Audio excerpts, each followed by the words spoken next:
muchas gracias. Ahí, por favor, me han dejado en el medio, ¿no? Buenísimo. Bueno, muchísimas gracias. Un gusto. Yo creo que la presentación de Daniel nos ha dejado pensando todos, ¿no?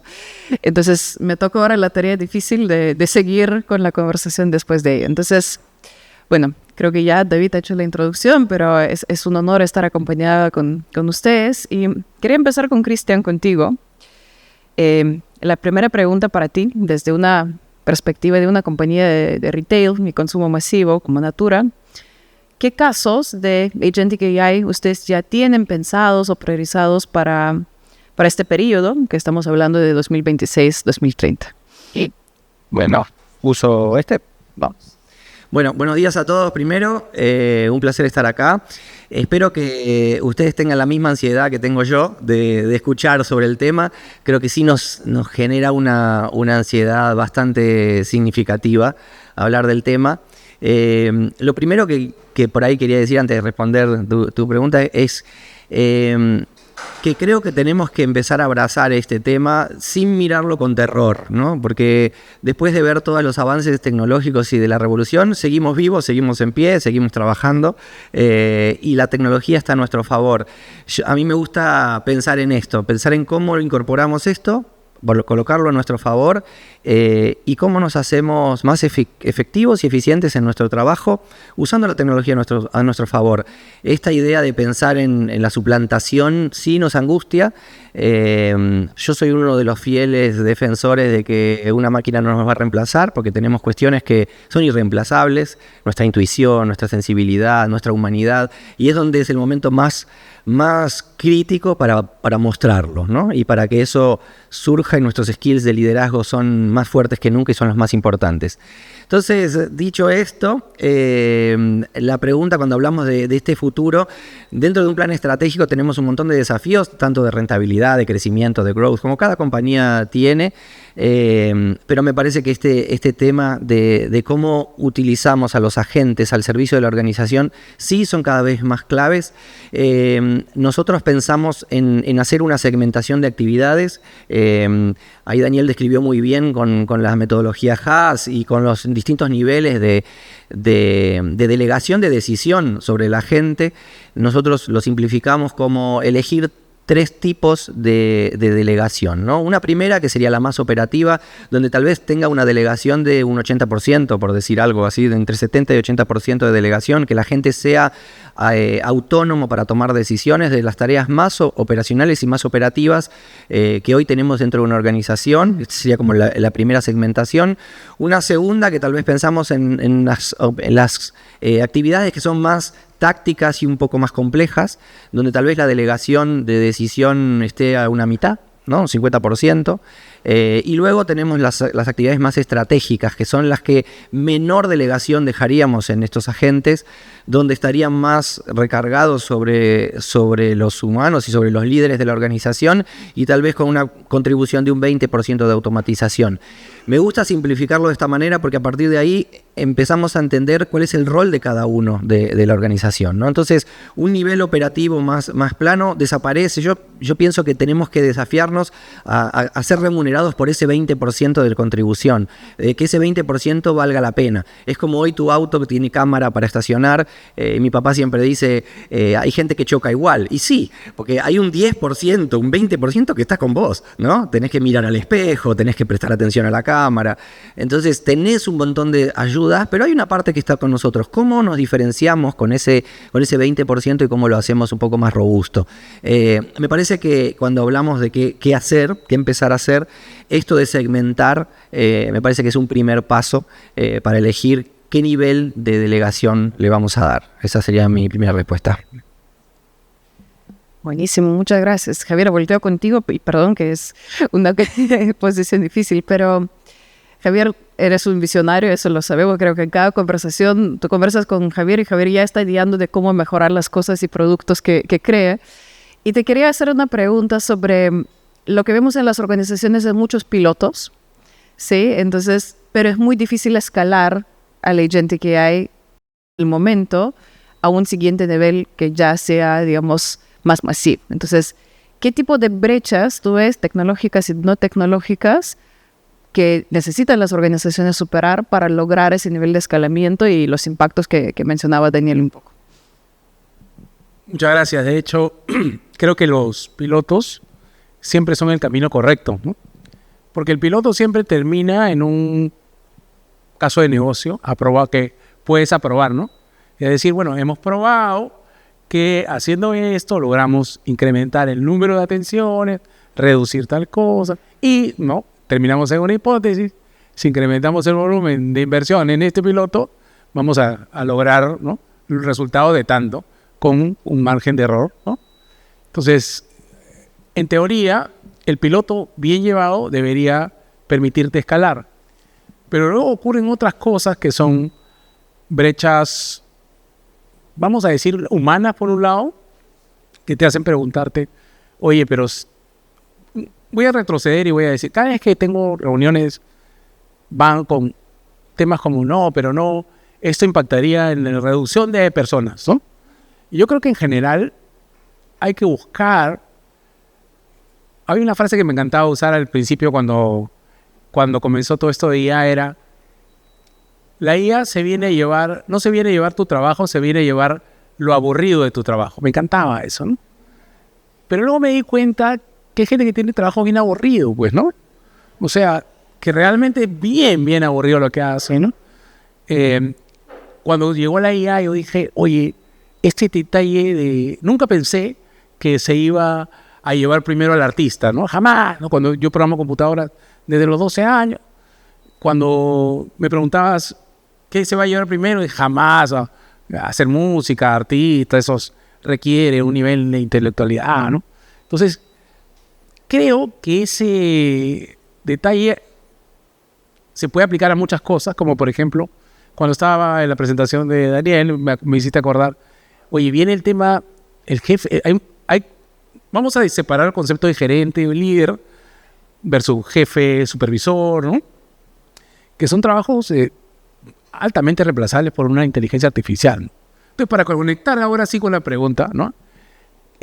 Creo yo que lo que hay que hacer para escalar es demostrarnos, por un lado, que es posible lo que hace el piloto, pero segundo, tienes que tener esta parte humana que decía, que es la capacidad de darte cuenta que tienes obligado que transformar tu organización. O sea, hay una decisión más de liderazgo que viene, como se dice, top-down, ¿no? De arriba abajo, en la cual nosotros como líderes, los CEOs sobre todo, tenemos que decirnos, ok, sí, vamos a tratar de dos cosas: automatizar como la parte agéntica, vamos a decir, pero sobre todo incrementar la productividad. La IA tenemos que verla como un motor multiplicador de la productividad de las empresas y no como una herramientita más que compro para bajar 15% de los costos, ¿no?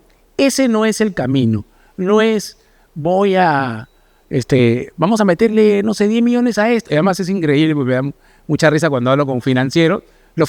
Muy pocos, no sé si hay financieros en la sala, pero casi los financieros no creen en la IA. Los gerentes financieros que me junto de varias empresas, probablemente algunas que están acá, se ríen de esto. Me dicen, no, para que se llegue a aplicar, ¿no? Entonces, esta es una brecha de, oye, sí, el financiero te dice, sí, efectivamente hay muchas cosas que se pueden hacer, pero para que se haga, la gente que trabaja es la que tiene que tomar las decisiones y eso nunca va a pasar, me dicen, ¿no? Entonces, ahí esa brecha, que nuevamente es humana, la tenemos que ir trabajando con el tiempo, y por eso llegué a la conclusión, y es algo que le he compartido a Daniel mucho, que es, creo que esto va a ir mucho más lento de lo que somos capaces. Para crear hay que creer, ¿sí? Y creo que todavía creemos muy poco en cosas que sí se pueden crear. Yo creo que ya está todo listo hoy para hacer muchísimas cosas. Sería irresponsable ahorita dejar a una gente en una función crítica del negocio. Definitivamente sería muy irresponsable. Pero sí sería irresponsable decir, no voy a poner ninguna gente en nada y me voy a quedar en la posición de esperar que otros lo hagan para cuando ya otros lo hagan, yo copiarme, ¿no? Que eso es lo que el 90% de las empresas hacen. Perdón, Fred. Buenísimo, gracias, Cristian. ¿Quieres sacar tu sombrero financiero para responder? ¿No?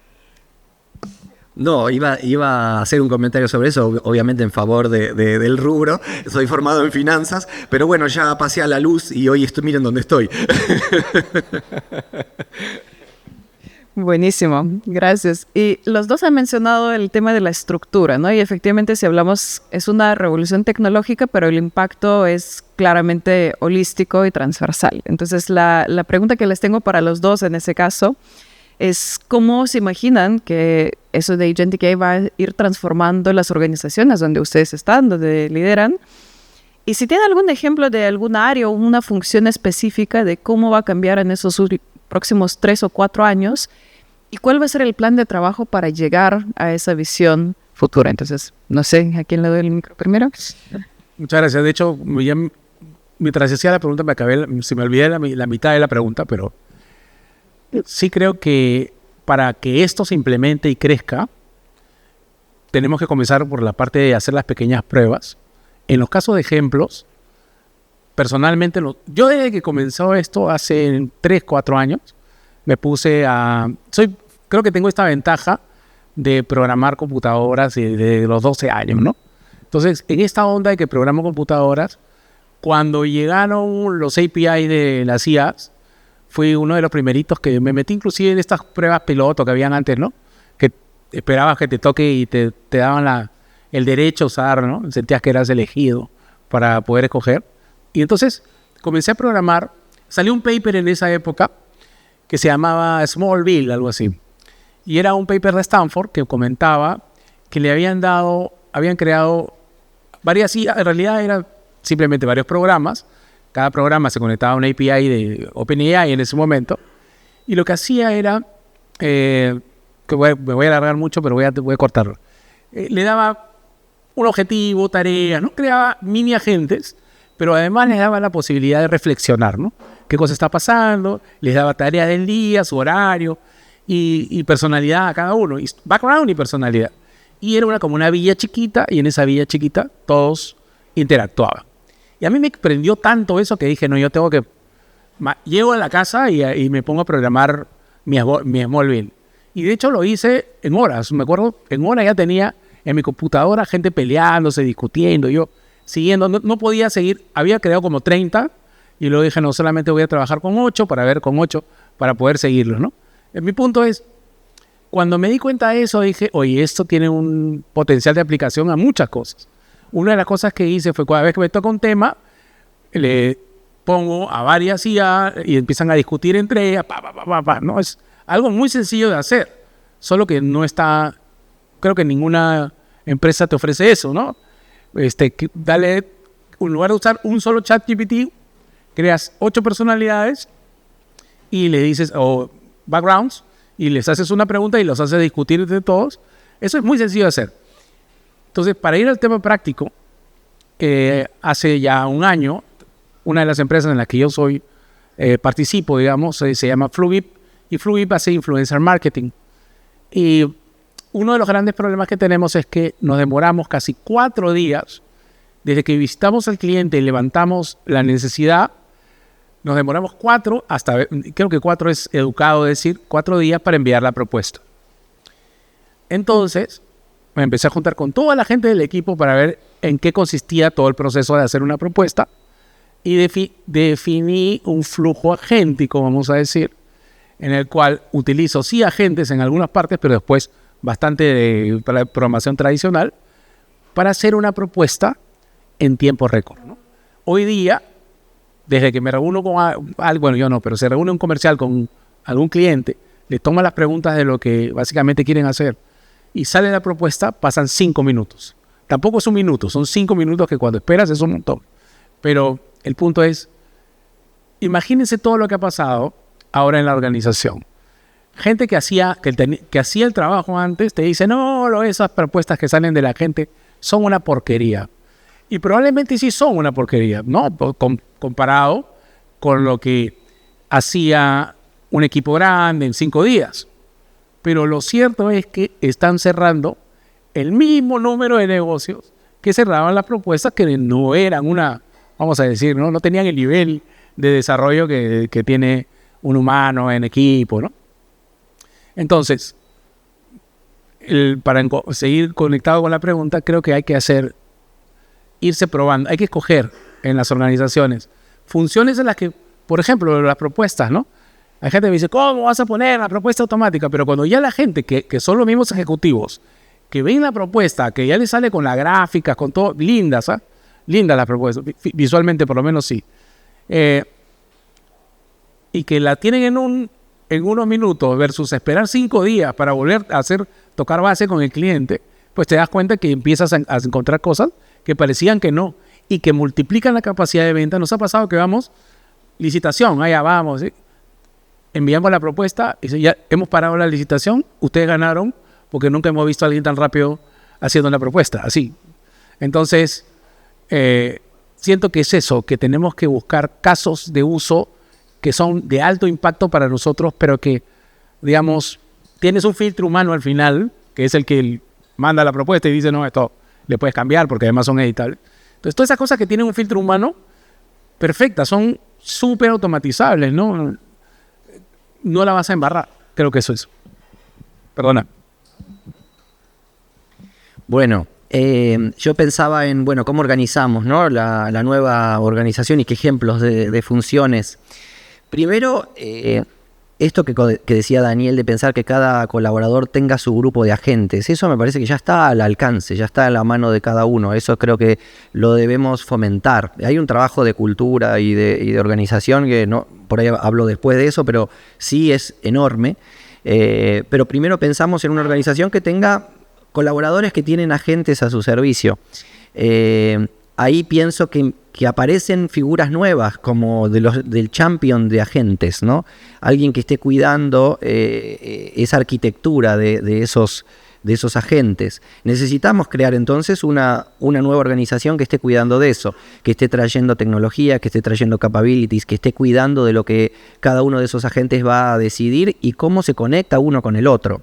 Y lo que más me parece importante es que cuando pensamos en la incorporación de un colaborador, colaborador en Natura le llamamos a los empleados, le llamamos colaboradores. Cuando incorporamos un colaborador, hacemos un esfuerzo enorme de cultura. ¿Por qué? Porque vos vas a decidir en función a tus parámetros de cultura, en función a tu manera de pensar. Cuando pensamos que vamos a incorporar un agente que va a tomar decisiones, ese agente también tiene que tener la cultura, ¿no? Entonces primero hay que entrenar a ese agente con cultura. Por eso digo, cuidado, porque nuestro rol no está totalmente fuera, hay que alinearlo, ¿no? Hay que hacer que esos agentes tomen decisiones en función a algo. Entonces hay un trabajo de entrenamiento que por ahí tenemos hoy en cada una de las áreas. Nosotros tenemos una red de consultoras, 150.000 consultoras en el país, que son aquellas que compran producto y venden, que también las entrenamos. Tenemos un equipo de entrenamiento en recursos humanos también, que acompaña el desarrollo de los colaboradores. Tenemos que pensar en cómo entrenamos a los agentes, ¿no? Entonces hay roles que empiezan a aparecer y se amplían a distintos colaboradores, distintas formas de operar. Y que no es menor. Entonces me parece que esta parte de entrenamiento de la gente, de una vez que existe la gente, cómo coexiste con otros de otras áreas, y además un rol de auditor, ¿no? de calidad y de compliance de las decisiones que toma este agente, porque al final del camino la decisión de tu agente va a impactar a tu reputación de la organización y va a impactar a tus clientes. Entonces me parece que el plano es este es el plano real. Hay que incorporarlos, perfecto, hay que incorporarlos segmentando las actividades, cuáles son las que voy a delegar, cómo entreno a ese robot y cómo me ocupo de que todo eso sea una plataforma que tenga sentido dentro de la organización. Y también me hago cargo del impacto reputacional que eso puede tener, ¿no? Entonces me imagino este universo y este diseño organizacional que ya está un poco más al servicio del todo, ¿no? Eso. Excelente, gracias. Bueno, tengo una pregunta más y también vayan pensando si alguien del público quieren hacer alguna pregunta, tenemos un espacio. Entonces, como ya me han venido respondiendo varias cosas que tenía preparadas, así que voy con la pregunta de, como CEOs, tienen muchas cosas que hacer efectivamente, pero si tuviéramos que pensar en 3 prioridades para 2026-2030, ¿cuáles serían? Ya, pues. ¿Quieres vos? Oh. Bueno, voy. Bueno, primero me parece que este tema de cultura y personas es el número 1. Primero, porque tal vez las personas todavía no se despertaron. Tal vez las personas están asustadas, están paralizadas. Y este cambio así tan fuerte de cómo evoluciona el mundo, se quedó atrás inclusive de nuestro entrenamiento formal, de cada uno de nosotros. Yo no fui entrenado en EI. Yo tengo 35... No, mentira. Digan, Daniel, tengo 35. Daniel, tengo 35. Pero no fui entrenado en EI. No tengo 47, para sacar la duda. Pero no fui entrenado en EI y necesitamos entrenarnos hoy en esto. Necesitamos hacer que los colaboradores también se despierten a este entrenamiento. Y las organizaciones no van a dar abasto de hacer un entrenamiento de catch-up para todo el mundo, ni tampoco tenemos ese presupuesto para invertir. Entonces me parece que es un despertar cultural de gente, hay que salir a buscar lo que uno necesita. Las compañías pueden acompañarnos en una parte de ese entrenamiento, pero cada uno tiene que despertarse. Yo estuve hace 2 semanas en Chicago entrenando. Ese es el mensaje que tenemos que darle a nuestros colaboradores también. Hay que entrenarse, no terminamos de aprender nunca. Entonces me parece que esa parte de cultura es la número 1. Hay una parte de número 2 de el diseño de esa arquitectura de agentes que sí tiene que ser una prioridad de cómo lo implementamos, cuál es ese plan, la arquitectura, diseño y plan de implementación, que es pesado, que no es tan simple, pero me parece que sí, es una prioridad. Y el tercero, cómo gestionamos eso con un buen gobierno de datos y gobierno de agentes, ¿no? Me parece que es fundamental. Y el destino de esto, hablamos mucho de eficiencia y yo me quedé deudor de fortalecer esto. No es solo por eficiencia, que vos lo decías también, Javi. Es eficiencia, es hacer las cosas más rápido y mejores o hacer más de lo que hacemos hoy con menos. Pero también es foco en el cliente. Y cuando pensamos, ¿para qué quiero incorporar esto? Primero, en nuestro caso, nosotros queremos incorporar la tecnología y los agentes en favor de mejorar el negocio de nuestras consultoras de belleza. Queremos que cada emprendedor que quiere emprender con Natura pueda hacer cada vez mejor y sus clientes finales puedan tener más demandas sobre el negocio de ellos. ¿Cómo ponemos a nuestros agentes al servicio de ese negocio? ¿Cómo ponemos los agentes al servicio de crear nuevos consumidores que hoy no conocen la marca, más estímulos, CRM, más modelos predictivos? ¿Cómo lo ponemos al servicio de eso? Entonces, en resumen, ¿para qué sirve esa eficiencia? ¿Para reemplazar colaboradores?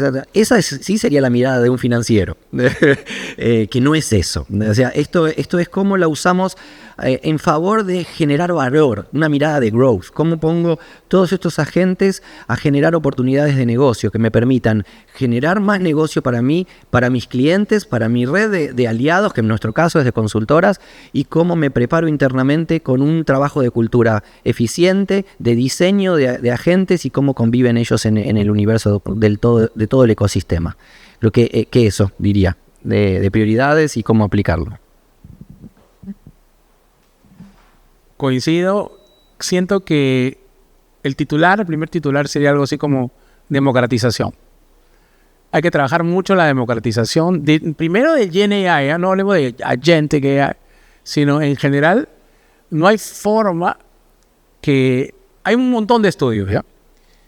Uno de ellos, por ejemplo, de Grammarly, que es una herramienta de corrección de texto, pero ellos entrevistaron a 1,000 personas para ver cómo había implementado, no con solo la herramienta de Grammarly, sino con varias herramientas de AI, cuánto habían incrementado su productividad. El resumen de ese estudio fue que al menos ganaba un colaborador, incrementaba su productividad en 1 hora a la semana, ¿no? Entonces no hay forma de que no prioricemos la democratización, que es que todos los colaboradores de la empresa, vamos a decir los knowledge workers, ¿no? Porque claro, tienes gente que no usa la computadora, ¿no? Pero en general toda aquella persona, yo de verdad que iría hasta al obrero le daría la IA, porque nos va a sorprender. Realmente tengo muchas cosas que contar sobre eso, de que es en general te sorprende cuando le pones el micrófono a alguien que probablemente nunca le ponen el micrófono y te dice exactamente lo que no se te ocurrió que jamás alguien te iba a decir, ¿no? Entonces creo que la democratización cumple ese rol. El problema de esa democratización es que este cambio, como casi todos los cambios, pero este en particular, no ocurre solo. Necesita de mucho de liderazgo he hablado yo varias veces de pastoreo, ¿no? De ser el pastor, para mover a las ovejas de un lado para otro. Me pasa mucho que equipos de tecnología con los que trabajo, que deberían ser unos tromes usando IA. No sé si les ha pasado, pero en general, para hacer un prototipado de un producto, vamos a decir, un caso de uso pequeño en una empresa, antes, hacer un prototipo te tomaba, antes estamos hablando el año pasado, ¿no? Fácilmente 2, 3, 4 semanas. Hoy día puedes tener un prototipado en días. Eso quiere decir, vamos a decir, siendo realistas, 5 veces más productivo. Pero no solamente el prototipado, la construcción del código en general, la construcción y la depuración del código, se ha visto tan beneficiada por estas herramientas que el desarrollo de código también va 2, 3 veces más. Sin embargo, cuando vas a los equipos de tecnología de todas las empresas, tu productividad no se ha aumentado 100% ni 200%. ¿Por qué? Porque básicamente seguimos haciendo las cosas como las veníamos haciendo. No quiero decir que el valor del ingeniero se disminuye ni nada por el estilo, pero sí en que cuando tú haces business as usual, vas a seguir haciendo business as usual. Entonces, ahí hay todo un trabajo de democratización. Digamos que ese es el primer titular. El segundo que se me ocurre, que veo, es el tema ya de vamos a construir APIs, ¿no? Vamos a hacer, y las APIs, que son básicamente conectores a los sistemas para que otros sistemas puedan usar esos sistemas. Un ejemplo muy claro es lo que hizo Amazon hace, no sé, 10 años atrás o 15 años atrás. Ellos tenían una serie de operaciones y hablaron con sus equipos de sistemas y le dijeron, queremos que todo lo que hacemos acá sea servicios, APIs. Y entonces la gente del equipo de sistemas se puso a hacer esto y terminaron construyendo AWS, que es el servicio más grande, seguramente la red de negocios cloud más grande del mundo, ¿no? Entonces, claro, no digo construir un cloud, pero sí, no sé si han visto estos diagramas cuando un motor, ¿no? Y lo rompen, le llaman diagrama de explosión, se ven todas las piezas del motor separadas, ¿no? Entonces siento que eso es lo que tenemos que hacer en las empresas, ver todas las piezas de todas las cosas que necesitamos y decir, oye, esta y esta requieren APIs. Obvio, si estás en un negocio, como en el caso, en el negocio que estoy yo, que vamos mucho al B2B, que son soluciones tecnológicas al B2B, yo creo que ahí las SaaS tienen una gran amenaza, porque justamente lo que hay que hacer es autoexplotar tus negocios, esta explosión de pedazos, convertirlos en APIs para que otras aplicaciones consuman, ¿sí? Bajo esa misma filosofía, internamente en la empresa, deberíamos pensar en toda esta plataformización de la empresa, o replataformización, no sé cómo llamarlo, para que realmente podamos ser ágiles en la construcción de estas soluciones que tenemos problemas hoy día, ¿no? Y digamos, si se me ocurre otro tema más que va más orientado hacia la propia... Hay estos 3 horizontes de ¿cómo se llama el libro? El libro se llama Alchemy for Growth y habla de 3 horizontes, ¿no? El primer horizonte, para que una empresa pueda crecer, tiene que comprarse el ticket a crecer. Y para comprarse el ticket a crecer, primero, defiende tu negocio bien. Luego, el segundo horizonte es construye nuevos negocios. Y el tercero es construye opciones estratégicas. Y creo que ahí es donde eso sería lo tercero, que es buscar muchas opciones estratégicas, tener un equipo, una nueva, vamos a decir, como en la sangre están los leucocitos, ¿no? Que arreglan y construyen, ¿no? Son como los obreros de la sangre. Tenemos que tener un equipo dentro de la organización que ese equipo se encargue de transformar, ¿no? Siento que eso es algo que conecta mucho con la parte de democratización y con la parte de los API, porque si no lo tienes, probablemente nada va a existir, o sea, no vas a salir del statu quo, ¿no? Excelente, muchas gracias. Me quedé pensando en lo que decías, ¿no? Y eso también creo que es un paradigma que muchas veces el día de hoy vemos que IA ayuda en la parte de capturar el valor, ¿no? La productividad, la eficiencia, pero lo que los escucho también es el replanteamiento y efectivamente el desbloquear el potencial y abrir opciones, ¿no? Porque efectivamente estamos en un contexto muy incierto. De esas 14 predicciones no sabemos realmente qué va a pasar, entonces tener esos escenarios estratégicos es una opción muy valiosa. tenemos muy poco tiempo, pero quiero abrir si hay alguna pregunta, la última del público. Muy bien. Sí. Ahí tenemos un micrófono. Buenos días, la idea es verdaderamente ser algo papiendo. En su opinión, deseo hablar de esta de cambio. Realmente lo ve, no en la organización de FAFA, pero realmente uno, el hecho de como el proceso de transformación de la organización. Sin duda, este punto de guía y la identidad ya no fue de la fiesta de su borde, de la pieza, cifra, el mundo de la. ¿Cómo ven el organización del directorio del CIEL en esta transformación, en esta democratización y el desarrollo hacia ese tema para volver? Así que voy. Gracias por la pregunta. Para mí es fundamental el involucramiento, o sea, todos somos parte de esto. Si el top management no está involucrado, no está viendo algo, ¿no? Que está pasando. Si se quedan paralizados, el mundo está yendo más rápido. Ese es el mensaje. Una vez el CEO del momento de AT&T decía: cuando el mundo exterior se mueve más rápido que el interior, el fin es inminente. Y me encantó esa frase porque es real. Y si el senior management no lo entendió, bueno, esa es la frase, ¿no? Para mí sí, creo que necesitamos que el senior management se meta también, que aprenda también. Y por eso en nuestro rol, cuando uno mira nuestros países, de la manera que estamos estructurados, bueno, hoy me toca a mí ser el CEO de Perú. Si yo no me capacito, si yo no me abro a esto, si yo no desafío al equipo a que busquemos eso, ¿quién lo va a hacer? Sí lo necesitamos hacer. Creo que la responsabilidad es grande. Creo que esa ansiedad es justamente por eso, cómo nos responsabilizamos de la parte que nos toca, cómo somos los primeros en decir: esto lo podíamos haber hecho de una manera más automática, esto podíamos haber buscado un agente. Nosotros hacemos estudios de mercado, de competencia, de pricing. Eso son datos, eso es totalmente susceptible de automatizar. Encuestas de satisfacción de nuestros consumidores, de nuestras consultoras.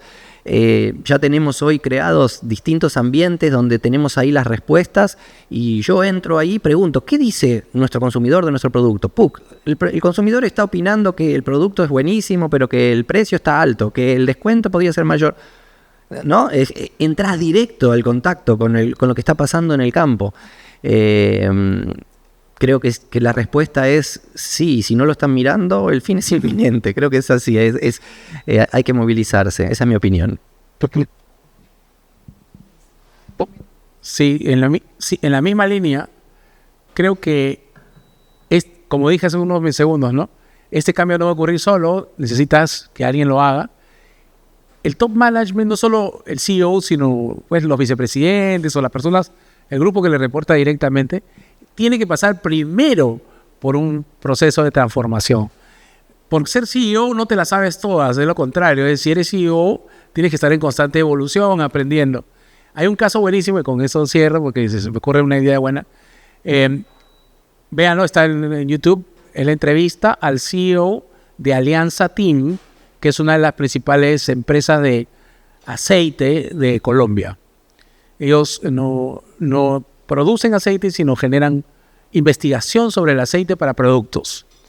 Es muy, muy interesante. Y el tipo cuenta, y esto es interesantísimo, que él se mete a un curso. Cuando dijo: viene la inteligencia artificial, yo tengo que dominar esto primero que nadie, yo lo tengo que saber mejor. Él se mete a un curso de varias semanas, si no meses, termina el curso y luego dice: ahora el top management tiene que seguir el curso conmigo. Y curiosamente, si no me equivoco más, el financiero le dijo: yo no tengo tiempo para llevar ese curso. Pero los metió todos.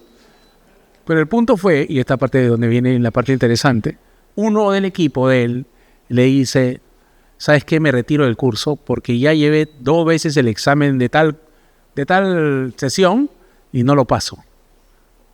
Y le dijo: no te preocupes, le dice, yo llevé 5 veces ese examen y después lo pasé y puedes seguir, ¿no?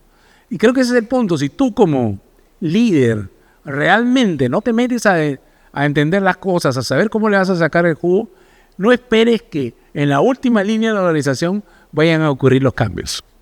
Gracias.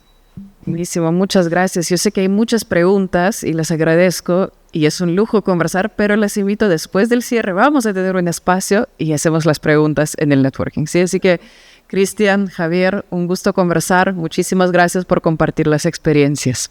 Gracias. Muchas gracias. Gracias.